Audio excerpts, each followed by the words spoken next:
Leo in Sarasota, Florida writes to me. He says, "Hi, Paul. I've been listening to your stream via Rune for Octave Radio, and I am perplexed." Okay. Rune is reporting that your stream is MP3 44.1 kilohertz and 192 kilobits per second. I've listened to many hours of streaming radio from around the world. Most feeds are similar to octaves, and even some high-res streams. None, as he writes in all caps, sounds as good as your octave recordings. The depth, the clean sound, the deep bass. I didn't realize one could stream good-sounding music with MP3 rates. What is going on?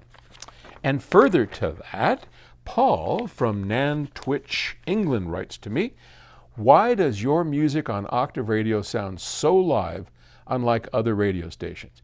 I don't have a high-end system. I have an Arcam 5.1 cinema system with Mordant short speakers." Not bad. "But when I put the amp on without Dolby, etc., your music sounds so good, forcing me to just sit and listen, and I haven't done that in years." Well, thank you. It's really nice to have those great compliments for Octave Radio. And if you haven't tried Octave Radio, if you haven't tried Octave Records, I would encourage you to do so. This is our label, and we've now started a free radio station, no ads. It's just Octave music that we recorded in pure DSD, and then we sell these recordings on our website, octaverecords.com or psaudio.com. Either one of those, go to those, and you can see the entire catalog of Octave Records, which, if you think MP3 sounds good, wait till you hear it on your stereo system. It's something we're very proud of and we work really hard at.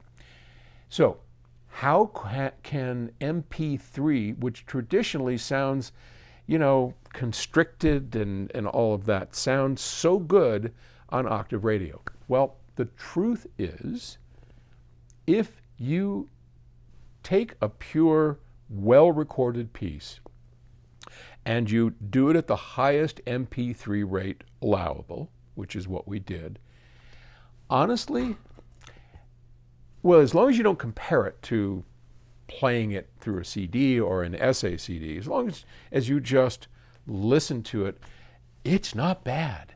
I think MP3 has gotten a very bad rap because A, it's lossy, meaning that's how the file gets so small, because you're actually leaving out information. But they do it in a way that's very clever. So when the track gets really loud, some of the lower level information, which unless you're listening carefully, you may or may not hear, gets removed.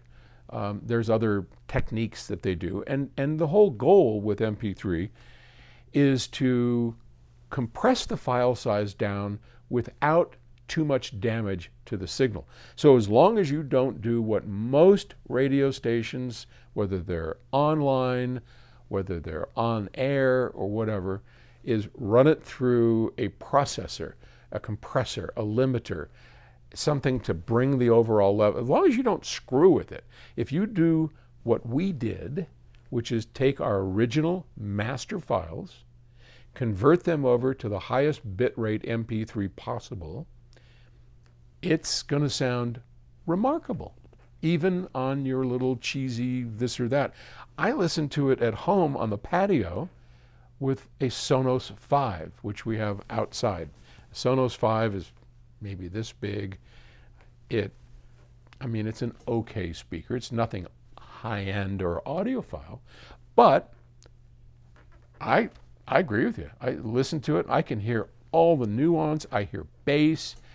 It's like, I don't need any higher resolution for this kind of listening, and I think that's the key. So thanks for listening. If you get a chance, check out Octave Radio, or just go to octaverecords.com or psaudio.com and go to the Octave Records section, and then you can click on and listen to Octave Radio, or you can do it on TuneIn. But if you want to do it on TuneIn, there's been a lot of confusion about that, and I don't want to ramble on about this too long.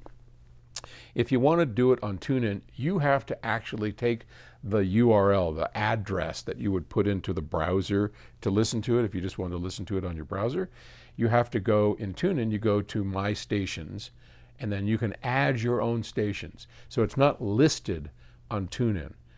There's a whole thing about that. So maybe someday. All right. Anyway, thanks. Talk to you later.